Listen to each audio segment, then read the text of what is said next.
2월 6일 목요일 여호수아 24장 1절에서 18절까지 내용인데 14절에서 18절까지만 읽고 말씀 나누겠습니다. 그러므로 이제는 여호와를 경외하며 온전함과 진실함으로 그를 섬기라. 너희의 조상들이 강 저쪽과 애굽에서 섬기던 신들을 치워버리고 여호와만 섬기라. 만일 여호와를 섬기는 것이 너희에게 좋지 않게 보이거든 너희 조상들이 강 저쪽에서 섬기던 신들이든지 또는 너희가 거주하는 땅에 있는 아무리 족속의 신들이든지 너희가 섬길 자를 오늘 택하라. 오직 나와 내 집은 여호와를 섬기겠노라 하니 백성이 대답하여 이르되 우리가 결단코 여호와를 버리고 다른 신들을 섬기기를 하지 아니하오리니 이는 우리 하나님 여호와께서 친히 우리와 우리 조상들을 인도하여 애굽 땅 종되었던 집에서 올라오게 하시고 우리 목전에서 큰 이적들을 행하시고 우리가 행한 모든 길과 우리가 지나온 모든 백성들 중에서 우리를 보호하셨음이며 여호와께서 또 모든 백성들과 이 땅에 거주하던 아모리 족속을 우리 앞에서 쫓아내셨습니다. 그러므로 우리도 여호와를 섬기리니 그는 우리 하나님이시니이다 하니라. 아멘. 여호수아 마지막 장입니다. 24장이 마지막인데요. 24장을 제목으로 정한다면 세겜 언약이라고 할 수 있습니다.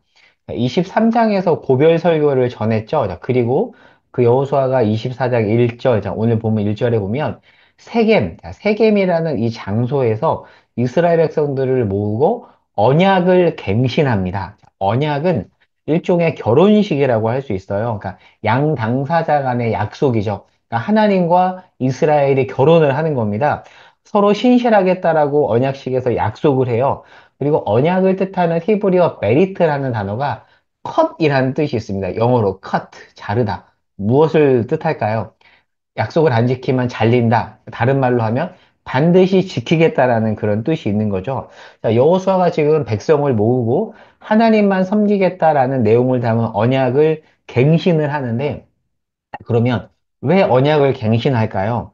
언약의 내용이 바뀌어서 갱신하는 것이 아니라 내용은 바뀌지 않습니다. 그렇다면 왜 갱신하는가? 언약의 내용의 변함 때문이 아닌 완악한 이스라엘 백성의 변심 가능성 때문입니다. 오늘날 우리가 절기나 어떤 특별한 행사, 어떤 특별한 예배를 드리는 이유도 이와 같은데요. 절기를 정해놓고 예배를 드리면서 과거의 신앙을 돌아보고 앞으로 어떻게 살지를 다짐하잖아요. 그럼으로써 정체성과 소명을 명확하게 할 수 있죠. 자, 앞으로 이스라엘은 광야가 아니라 가나안에 살아요. 가나안은 광야와 달리 유혹거리가 너무 많습니다. 광야나 가나안 정복했을 때는 피하 구분이 명확했지만 이제 이 가나안 땅 안에서는 적이 어디에 더 있냐면 가나안화 되려는 이스라엘 내부. 그게 사실 더 큰 적이라고 볼 수 있어요. 그러니까 피하실 거리 더 어려운 겁니다. 그래서 지금 언약을 갱신하는 거예요. 다시 한번 강하게 확인하는 겁니다.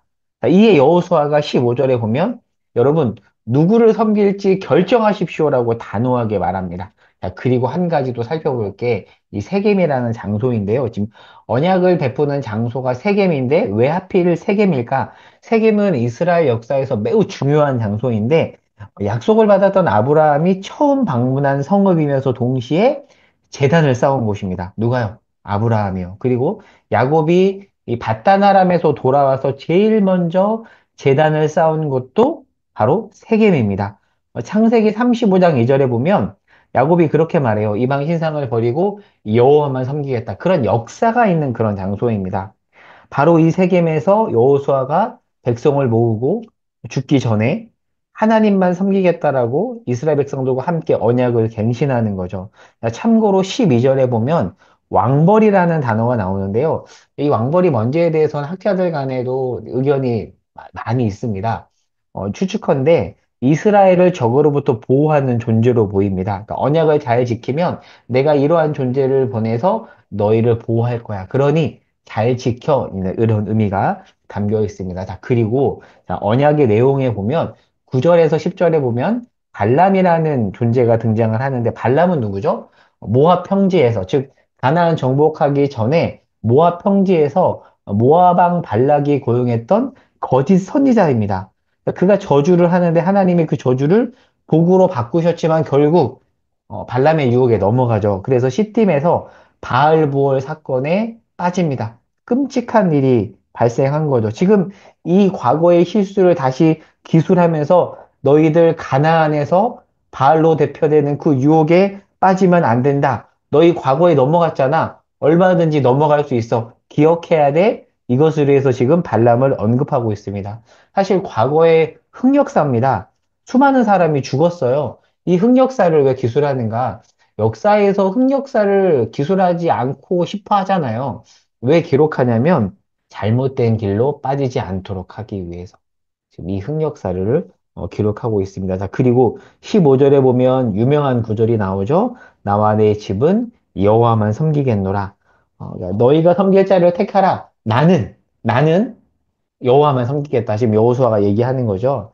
여기서 선택에 대해서 우리가 생각해 볼 수 있는데요. 신앙은 선택의 과정입니다. 타락한 가나안 문화를 택할 것인가? 아니면 오직 하나님만을 따를 것인가? 삶의 자리에서 찾아오는 무수히 많은 선택의 기로에서 여호수아처럼 우리와 우리 온 가족이 그리고 우리 교회가 하나님만을 섬길 수 있기를 간절히 바랍니다. 자, 이제 이스라엘은 끝이 아니에요. 새로운 시작을 앞두고 있습니다. 정복이 끝이 아니죠. 자, 그런데 안타깝게도 뭐 이 모세가 후계자 여호수아를 세운 것과 달리 여호수아는 후계자를 세우지 못합니다. 자, 그리고 어떻게 이어지죠? 네, 사사기로 이어집니다. 가나안에서 여호와만 섬기는 것이 얼마나 어려운 일인지를 우리가 여기서 알 수 있어요. 사실 이 시대도 가나안과 크게 다르지 않잖아요. 우리는 얼마든지 하나님 이외에 다른 것을 섬길 수 있습니다. 그래서 날마다 언약을 갱신하는 일이 우리에게 필요한 줄로 믿습니다. 자, 말씀을 정리하겠습니다. 세겜에서 이스라엘이 언약을 갱신하죠? 왜요? 인간은 망각의 존재이기 때문에 그렇습니다. 그래서 늘 새로운 자극이 필요합니다. 그게 없으면 죄된 본성이 작동해서 잘못된 길로 가죠. 우리가 수련회를 하거나 특별 새벽 기도를 하거나 그런 것들을 하는 이유가 뭘까요? 망각의 존재이기 때문에 그렇습니다. 그리고 왜 매일 말씀을 볼까요? 이틀에 한 번, 아니면 일주일에 한 번 말씀 봐도 되는데 왜 매일 큐티하고 말씀을 읽어야 될까요? 망각의 존재여서 그렇습니다. 그래서 우리에게도 여전히 언약식과 같은 정체성을 재차 확인하는 시간과 자리가 필요합니다. 저희 교회에서는 이것으로 해서 신년 기도회 시간을 가졌죠. 그런 시간이 더 필요한 것 같아요. 사랑하는 여러분, 바쁜 일상을 보내죠. 오늘 하루도 바쁠 겁니다. 그 일상 중에 점심시간도 좋고 아니면 잠깐 화장실에서 잠깐 시간도 좋고요. 시간을 내어서 작은 언약 갱신의 시간을 가지면 좋겠어요. 아니면 이 아침에도 좋을 것 같습니다. 그 시간에 주님이 주시는 새로운 은혜와 하나님 앞에서의 다짐이, 귀한 다짐이 있을 수 있기를 바라며 제가 기도하고 마치겠습니다. 하나님, 날마다 언약을 갱신해야 될 필요가 있는 존재가 우리입니다. 하나님, 이 아침에 언약을 갱신합니다. 새로운 은혜를 주시고, 오직 여호와만 섬기겠노라 라는 다짐이 우리 가운데 있기를 소망하며 그 다짐이 다짐으로만 끝나지 않고 우리 삶의 자리에서 실천으로 이루어질 수 있도록 우리에게 없는 힘을 주께서 허락하여 주시옵소서. 성령 충만케 하여 주시옵소서. 예수님의 이름으로 기도합니다. 아멘.